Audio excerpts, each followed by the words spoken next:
नमस्कार, आप देख रहे हैं डीडी न्यूज। मैं हूं आंचल गुलाटी। आगे बढ़ने से पहले एक नजर सुर्खियों की तरफ।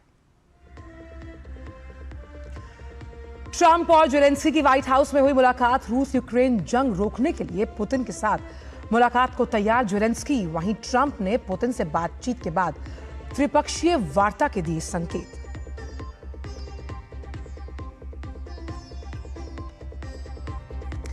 भारत चीन सीमा मुद्दे पर गठित विशेष दल आज करेगा बैठक। विदेश मंत्री एस जयशंकर ने दोनों देशों के बीच संबंधों के लिए बॉर्डर पर शांति को बताया जरूरी। चीन के विदेश मंत्री आज प्रधानमंत्री से करेंगे मुलाकात।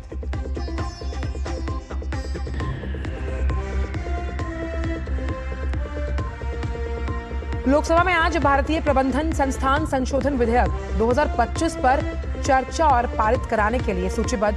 वहीं राज्यसभा में खान और खनिज विकास और विनियमन संशोधन विधेयक 2025 चर्चा के लिए होगा पेश।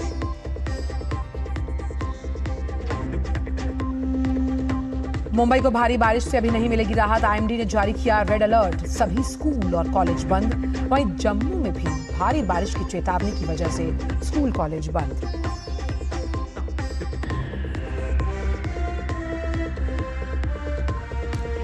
और खेल की खबरों में आगामी क्रिकेट एशिया कप के लिए भारतीय पुरुष टीम का चयन आज। वहीं ऑस्ट्रेलिया के खिलाफ वनडे सीरीज और विश्व कप के लिए महिला टीम का भी होगा ऐलान।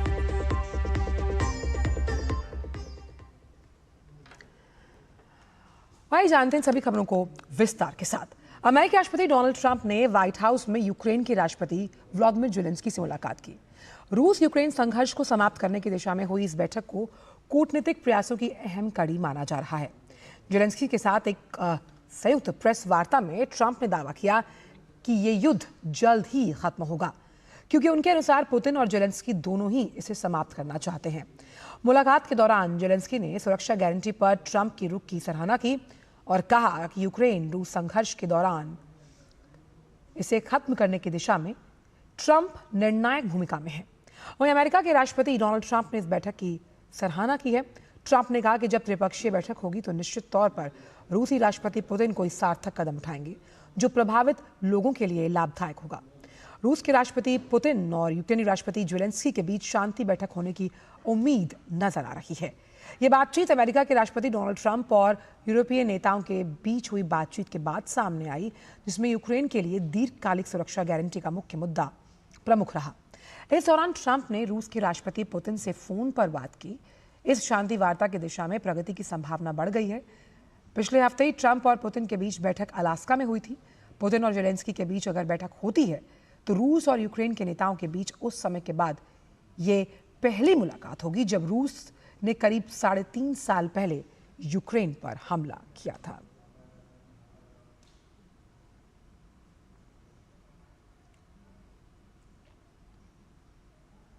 All of us want to finish this war, stop Russia and stop this war.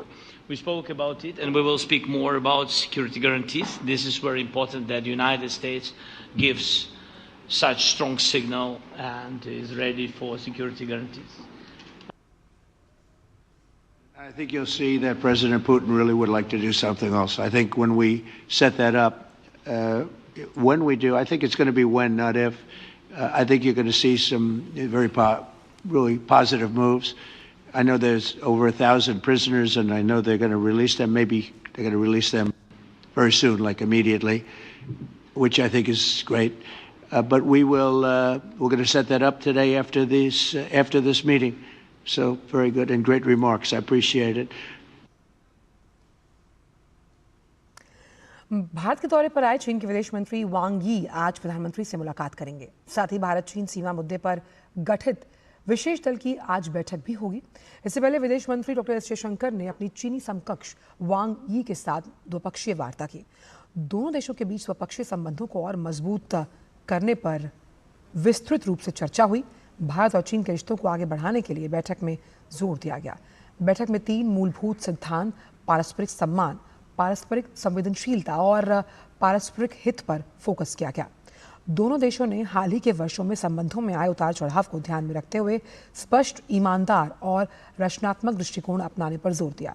बैठक के दौरान कई अहम मुद्दों पर सकारात्मक बातचीत हुई, जिनमें आर्थिक और व्यापारिक संबंध, तीर्थ यात्राएं और सांस्कृतिक आदान प्रदान, लोगों का संपर्क बढ़ाना, नदियों के आंकड़े को साझा करना, सीमा व्यापार और कनेक्टिविटी, द्विपक्षीय आदान प्रदान और सहयोग जैसे मुद्दे शामिल हैं।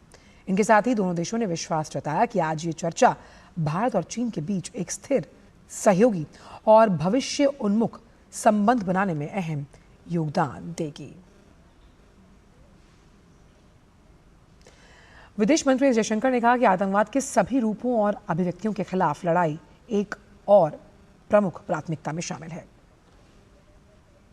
I welcome you and your delegation to India at the start of your visit for the 24th round of talks between the special representatives of India and China. This is also the first visit by a Chinese minister since our leaders met in Kazan in October 2024. This occasion provides us an opportunity to meet and review our bilateral ties. It is also an appropriate time to exchange views on the global situation and some issues of mutual interest. विदेश मंत्री S Jaishankar ने आगे कहा कि भारत चीन एक बुरे दौर से गुजरे, लेकिन अब हम आर्थिक व्यापारिक विषयों पर चर्चा के लिए इकट्ठा हुए हैं। Having seen a difficult period in our relationship, Excellency, our two nations now seek to move ahead. This requires a candid and constructive approach from both sides. In that endeavor, we must be guided by the three mutuals: mutual respect, mutual sensitivity, and mutual interest. Differences must not become disputes, nor competition conflict. Today, our talks will cover economic and trade issues, pilgrimages, people-to-people contacts, river data sharing, border trade, connectivity, and bilateral exchanges. और बात करते हैं संसद से जुड़ी हुई। लोकसभा में आज अंतर्राष्ट्रीय अंतरिक्ष स्टेशन पर भारत के पहले अंतरिक्ष यात्री और 2047 तक विकसित भारत के लिए अंतरिक्ष कार्यक्रम की महत्वपूर्ण भूमिका पर कल से शुरू हुई चर्चा को आगे बढ़ाया जाएगा। कल इस विषय पर विज्ञान और प्रौद्योगिकी मंत्री डॉक्टर जितेंद्र सिंह ने चर्चा की और इसकी शुरुआत की थी। इसके साथ ही लोकसभा में आज एक विधेयक विचार और पारित किए जाने के लिए सूचीबद्ध है। केंद्रीय मंत्री धर्मेंद्र प्रधान भारतीय प्रबंधन संस्थान संशोधन विधेयक 2025 को सदन में पेश और चर्चा करेंगे। उस पर यह विधेयक भारतीय प्रबंध संस्थान अधिनियम 2017 में संशोधन करेगा। इस विधेयक के माध्यम से सभी भारतीय प्रबंधन संस्थानों को राष्ट्रीय महत्व के संस्थान के रूप में घोषित किया जाएगा। राज्यसभा में आज एक विधेयक विचार और पारित किए जाने के लिए सूचीबद्ध है। केंद्रीय मंत्री जी किशन रेड्डी खान और खनिज विकास और विनियमन संशोधन विधेयक 2025 को सदन में चर्चा के लिए पेश करेंगे। विधेयक का उद्देश्य खान और खनिज विकास और विनियमन अधिनियम 1957 में संशोधन करना है। अधिनियम के तहत किसी भी विशिष्ट खनिज के लिए खनन पट्टा प्रदान किया जाता है। विधेयक में प्रावधान है कि पट्टाधारक मौजूदा पट्टे में अन्य खनिजों को शामिल करने के लिए राज्य सरकार को आवेदन कर सकता है। इसके साथ ही दोनों सदनों में अहम विधायी कार्यों के साथ साथ प्रश्नकाल के दौरान विभिन्न मंत्रालयों से अहम प्रश्न पूछे जाएंगे। इंडी गठबंधन आज उपराष्ट्रपति पद के चुनाव के लिए अपने उम्मीदवार के नाम का ऐलान कर सकता है। आज कांग्रेस अध्यक्ष मल्लिकार्जुन खड़गे के आवास पर इंडी ब्लॉक के नेताओं की बैठक होगी। सोमवार को भी कई विपक्षी नेताओं ने खड़गे के आवास पर बैठक की और उपराष्ट्रपति पद के लिए अपने संयुक्त उम्मीदवार के नाम पर चर्चा। नेताओं ने कुछ नाम सुझाए, जिनमें तमिलनाडु से भी कुछ नाम शामिल हैं। चर्चा है कि डीएमके नेताओं ने उपराष्ट्रपति पद के लिए इसरो के एक साइंटिस्ट के नाम का प्रस्ताव रखा, जो तमिलनाडु से ही है। वहीं सीनियर डीएमके नेता और राज्यसभा सांसद तिरुचि शिवा के नाम पर भी चर्चा हुई। अगर ऐसा हुआ तो देश के दूसरे सबसे बड़े संवैधानिक पद के लिए ये मुकाबला दक्षिण बनाम दक्षिण होने की संभावना है, क्योंकि भाजपा ने एनडीए की तरफ से तमिलनाडु के ही सीपी राधाकृष्णन को उपराष्ट्रपति पद के लिए अपना उम्मीदवार घोषित कर दिया है। बदले हुए भू राजनीतिक परिदृश्य में प्रधानमंत्री नरेंद्र मोदी ने कल चुनिंदा मंत्रियों के साथ एक उच्च स्तरीय बैठक की अध्यक्षता की, जिसमें अगली पीढ़ी के सुधारों पर चर्चा की गई। बैठक में सभी सेक्टर्स में तेज गति से सुधार लाने के लिए प्रतिबद्धता को जताया गया। नई पीढ़ी के सुधारों से जीवन की सुगमता बढ़ेगी, कारोबार में आसानी होगी और समृद्धि को बढ़ावा मिलेगा। बैठक में रक्षा मंत्री राजनाथ सिंह, केंद्रीय गृह मंत्री अमित शाह, वित्त मंत्री निर्मला सीतारमण, कृषि और किसान कल्याण मंत्री शिवराज सिंह चौहान और सड़क परिवहन और राजमार्ग मंत्री नितिन गडकरी मौजूद थे। अमेरिका द्वारा भारत पर 50% अतिरिक्त आयात शुल्क लगाने के फैसले के बाद ये बैठक महत्वपूर्ण मानी जा रही है। अगली पीढ़ी के सुधारों के तहत प्रधानमंत्री नरेंद्र मोदी ने 15 अगस्त को स्वतंत्रता दिवस पर जीएसटी में बड़े बदलावों की घोषणा की, जिसका फोकस स्थानीय स्तर पर उपभोग को बढ़ावा देना और देश के एमएसएमई को प्रोत्साहित करना है। इसके बाद वाणिज्य मंत्री पीयूष गोयल ने सोमवार को कहा कि प्रधानमंत्री के स्वतंत्रता दिवस संबोधन के मद्देनजर सरकार 100 दिन के परिवर्तनकारी एजेंडे पर काम करेगी। बढ़ते आगे, राष्ट्रपति और राज्यपालों के लिए विधायिका से पारित विधेयकों पर स्वीकृति का फैसला लेने के लिए समय सीमा तय करने के मामले पर सुप्रीम कोर्ट में आज सुनवाई होगी। सुप्रीम कोर्ट में 5 जजों की विशेष पीठ इस पर सुनवाई करेगी। सुप्रीम कोर्ट आज केरल और तमिलनाडु जैसे राज्यों की प्रारंभिक आपत्तियों पर पहले सुनवाई करेगा, जिन्होंने इस राष्ट्रपति के रेफरेंस की वैधता पर सवाल उठाया। इसके बाद कोर्ट केंद्र और रेफरेंस का समर्थन करने वाले राज्यों की दलीलों पर 20, 21 और 26 अगस्त को सुनवाई करेगा। इसके बाद 28 अगस्त, 2, 3 और 9 सितंबर को विरोध करने वाले राज्यों की सुनवाई होगी और इससे पहले 29 जुलाई को मुख्य न्यायाधीश BR गवई की अगुवाई वाली 5 जजों की बेंच ने केंद्र और सभी राज्यों को 12 अगस्त तक लिखित पक्ष जमा करने के लिए कहा था। बेंच में justice Suryakant, justice Vikram Nath, justice PS Narasimha और जस्टिस AS चंद्रकर भी शामिल हैं। राष्ट्रपति द्रौपदी मुर्मू ने मई में संविधान के अनुच्छेद 143(1) के तहत सुप्रीम कोर्ट से राय मांगी थी कि क्या राष्ट्रपति या राज्यपाल विधेयकों पर फैसला लेने में अनिश्चितकाल तक की देरी कर सकते हैं या कोई समय सीमा तय की जा सकती है। केंद्र ने शनिवार को राष्ट्रपति रेफरेंस मामले की सुनवाई से पहले सुप्रीम कोर्ट में लिखित दलीलें पेश करते हुए कहा कि राष्ट्रपति और राज्यपालों के लिए राज्य विधेयकों पर निर्णय लेने की समय सीमा शक्तियों के नाजुक पृथक्करण को बिगाड़ देगी। इसके संवैधानिक अव्यवस्था के जन्म लेने की भी संभावना है। केंद्र ने अपनी दलील में इस विचार का विरोध करते हुए तर्क दिया कि ऐसे समय सीमाएं संवैधानिक संतुलन को बिगाड़ती हैं। न्यायपालिका को ऐसी शक्तियां मिल जाएंगी जो उसे सौंपी नहीं गई।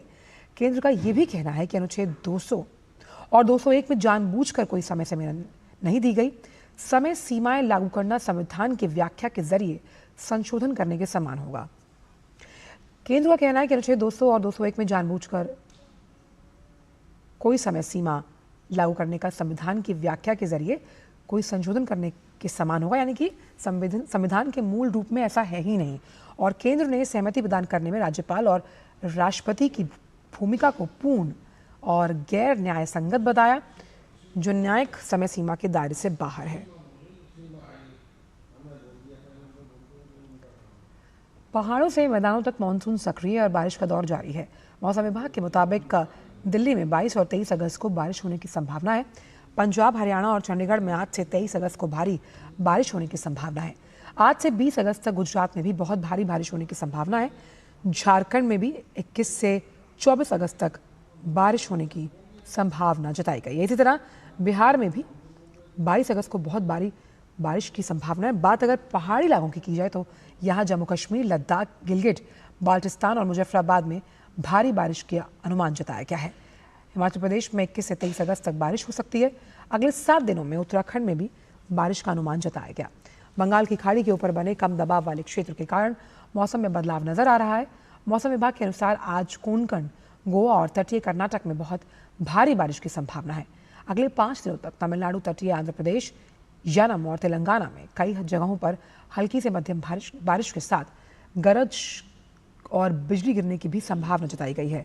साथ ही अगले 3 से 4 दिनों तक दक्षिण भारत और इसके आसपास मध्य भारत में मॉनसून सक्रिय रहेगा।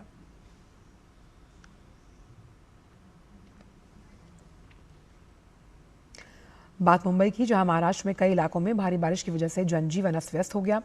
कई इलाकों की सड़कें जलमग्न हो गई। जगह जगह पानी भरने से ट्रैफिक जाम की स्थिति बन गई। मुंबई के लोगों को आज भी राहत मिलने की उम्मीद नहीं है। वहीं ठाणे में भारी बारिश की वजह से पेड़ गिरने की घटनाएं सामने आई, जिससे लोगों को यातायात में काफ़ी परेशानी हुई। मौसम विभाग ने मुंबई में भारी बारिश के लिए रेड अलर्ट जारी किया है और इसे देखते हुए जिला आपदा प्रबंधन प्राधिकरण ने मुंबई शहर और उपनगर के सभी सरकारी, निजी और नगर पालिका स्कूलों और कॉलेजों में छुट्टी की घोषणा की। इसी के साथ नागरिकों से अपील की गई कि वो केवल आवश्यकता होने पर घर से बाहर निकलें। किसी भी आपात स्थिति से निपटने के लिए एनडीआरएफ और एसडीआरएफ को अलर्ट पर रखा गया। साथ ही मछुआरों को भी समुद्र में ना जाने की सलाह दी गई है। मुंबई में हो रही लगातार भारी बारिश की वजह से इंडिगो एयरलाइंस ने यात्रा की एडवाइजरी जारी की, जिससे यात्रियों में भारी बारिश और जलभराव की वजह से फ्लाइट परिचालन से संबंधी असुविधा के लिए खेद जताया गया है।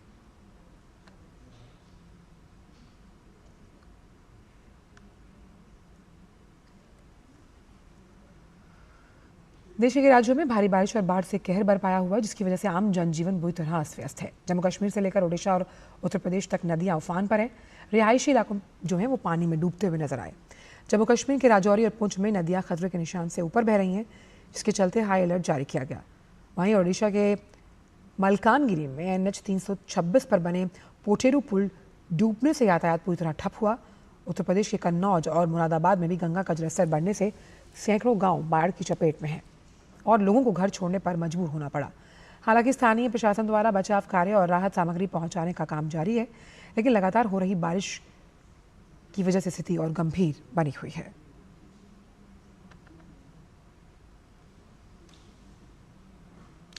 भारतीय राष्ट्रीय राजमार्ग प्राधिकरण ने मेरठ करनाल सेक्शन पर भूनी टोल प्लाजा पर टोल वसूलने वाली एजेंसी पर 20 लाख रुपए का जुर्माना लगाया। जुर्माना एजेंसी के कर्मचारियों द्वारा कल एक सैन्य कर्मी की पिटाई के बाद लगाया गया। रविवार को श्रीनगर में राजपूत बटालियन में तैनात और कांवड़ यात्रा के लिए छुट्टी पर आए 26 वर्षीय सेना के जवान कपिल को भूनी टोल प्लाजा पर टोल कर्मचारियों ने कथित तौर पर एक खंबे से बांध कर पीटा। NHAI ने टोल वसूलने वाली फर्म मैसर्स धर्म सिंह को टोल प्लाजा की बोलियों में भविष्य में भाग लेने से रोकने और उसे बर्खास्त करने की प्रक्रिया भी शुरू कर दी। इस मामले में स्थानीय पुलिस ने भी कार्रवाई करते हुए 6 लोगों के खिलाफ FIR दर्ज किया और उन्हें गिरफ्तार किया है। NHAI ने ऐसी घटनाओं की कड़ी निंदा करते हुए कहा कि वो राष्ट्रीय राजमार्गों पर यात्रियों की सुरक्षा और सुगम यात्रा सुनिश्चित करने के लिए प्रतिबद्ध है।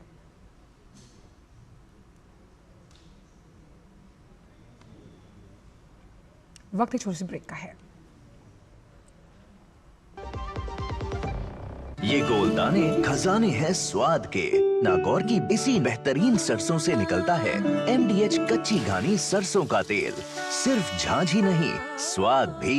मिले असली सरसों के तेल का मजा। स्वाद में दम लगे कम, सेहतमंद MDH कच्ची घानी सरसों का तेल।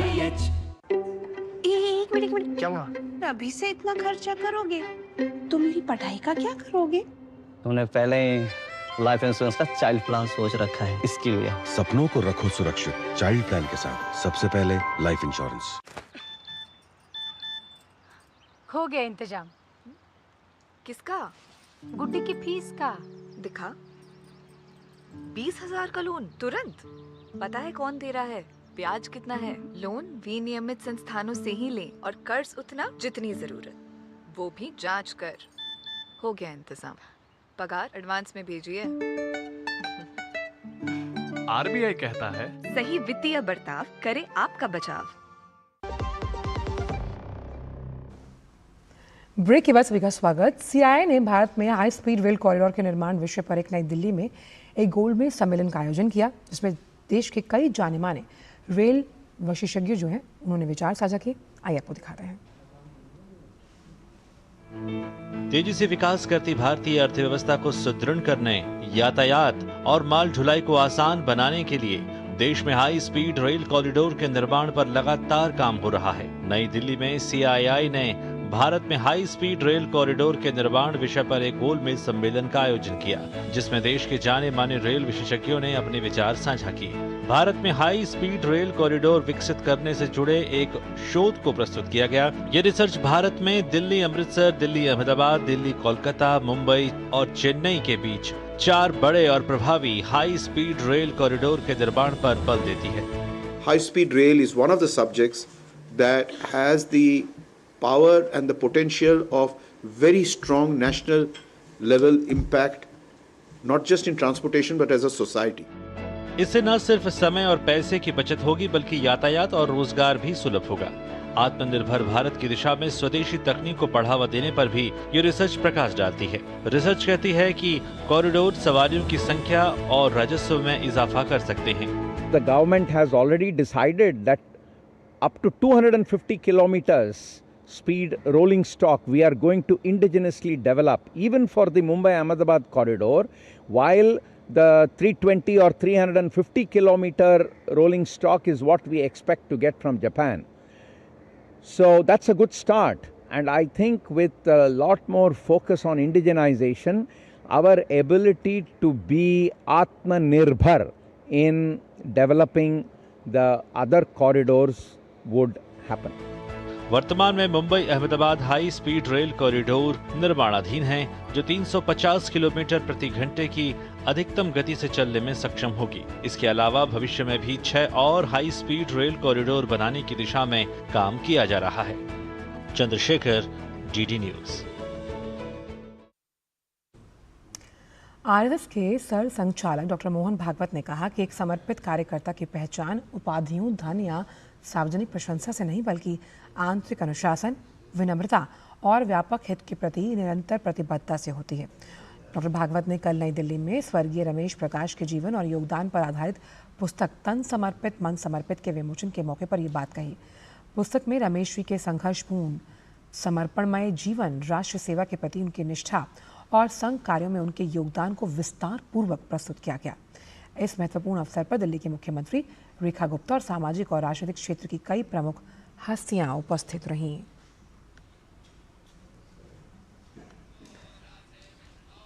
संघ का कार्यकर्ता छोटा बड़ा ठीक से काम करता है,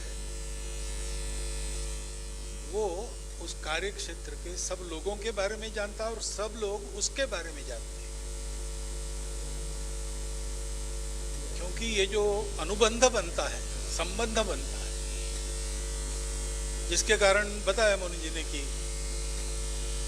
पूछने गए तो लोगों के आंसू निकले। ये संबंध बनता कैसे है और क्यों है? क्योंकि ये जो आदत लगाने की बात है, मनुष्य आदत से काम करता है। हर साल 19 अगस्त को विश्व फोटोग्राफी दिवस मनाया जाता है और ये दिन उन सभी के लिए खास है जो किसी भी पल, किसी भी नज़ारे को अपने कैमरे से हमेशा के लिए सहेज कर रखना चाहते हैं। विश्व फोटोग्राफी दिवस सिर्फ तस्वीरों का ही नहीं, बल्कि उन फोटोग्राफर्स का भी उत्सव है जिन्होंने अपनी कला से दुनिया की खूबसूरती को एक नई पहचान दी। कोई इस हुनर को शौक के तौर पर अपनाता है तो कोई इसे अपना पेशा बनाकर लाखों करोड़ों रुपए कमा रहा है। लेकिन फोटोग्राफी पैसों और पेशे से कहीं आगे है। एक ऐसी भाषा है जो बिना शब्दों के भी गहरी भावनाओं को बयां करती है। जिन लोगों के लिए अपने मन की बात शब्दों में कहना आसान नहीं होता, वो अक्सर तस्वीरों के समक्ष एक मजबूत अभिव्यक्ति आपके सामने पेश करते हैं। एक कैमरा सिर्फ तस्वीर नहीं खींचता, बल्कि वक्त को थामता है और कहानियों को अमर करता है। यही वजह है कि फोटोग्राफी आज भी इंसान की जो रचनात्मक और संवेदनशील ताकत है, उसे सबसे खूबसूरत तौर पर पेश करती है।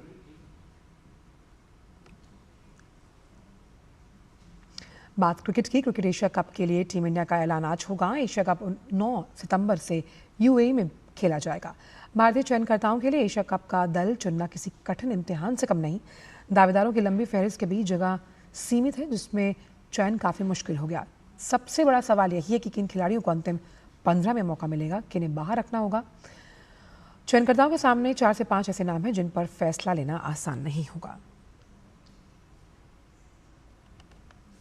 नीतू डेविड की अगुवाई वाली चयन समिति ऑस्ट्रेलिया के खिलाफ आगामी वनडे सीरीज और 30 सितंबर से शुरू हो रहे महिला क्रिकेट विश्व कप के लिए भारतीय टीम का चयन करेगी।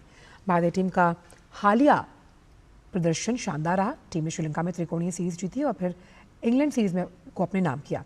चयन समिति के लिए आउट ऑफ फॉर्म चल रही अनुभवी शेफाली वर्मा के चयन पर फैसला लेना मुश्किल होगा।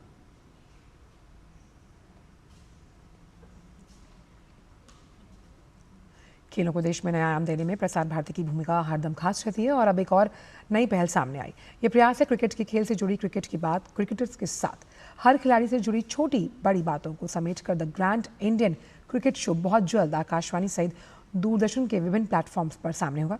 आप इस रिपोर्ट को देखिए और हमें दीजिए इजाजत। नमस्कार। देश में क्रिकेट के खेल की क्या अहमियत है, इसे बताने की जरूरत नहीं, लेकिन आपके पसंदीदा क्रिकेटर्स और जिन्हें देख देख कर आप बड़े हुए हैं, उनके जीवन के अनछुए पहलुओं को एक कड़ी के रूप में पेश करने की बड़ी तस्वीर अब दूरदर्शन पर the great Indian cricket show के रूप में सामने होगी। इस कड़ी में नई दिल्ली में इसके तहत एक स्पेशल प्रीमियर आयोजित किया गया, जहां प्रसार भारती चेयरमैन नवनीत सहगल और सीईओ गौरव द्विवेदी भी मौजूद रहे। As a entertainment house, we must provide interesting and knowledgeable content, and I'm very happy that ex-cricketers are joined, and they have joined here in this endeavor, and I hope that the 104 episodes that they will run, they should bring good TRPs. Great Indian Cricket Show is being launched, and I'm sure this will bring audiences the pleasure and joy of not only the game itself, but also the records that seem to be getting broken with unfailing regularity these days. इस मौके पर पूर्व cricketers की मौजूदगी ने भी इस कार्यक्रम को खास बना दिया। पूर्व क्रिकेटर मदन लाल, मुरली कार्तिक, चेतन शर्मा, आकाश चोपड़ा ने प्रसार भारती की इस पहल को खेल के दीवानों के लिए बड़ा कदम बताया।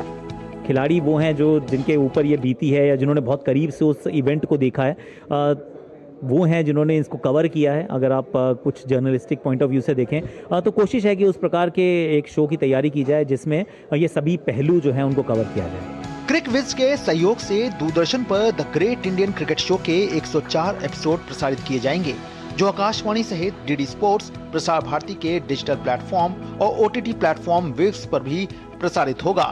कुल मिलाकर क्रिकेटर्स की लाइफ और उनकी जिंदगी के अहम लम्हों को समेटे ये शो दर्शकों को एक ऐसे रोमांच का एहसास कराएगा जिसकी एक एक कहानी से क्रिकेट प्रेमी खुद को जुड़ा पाएगा।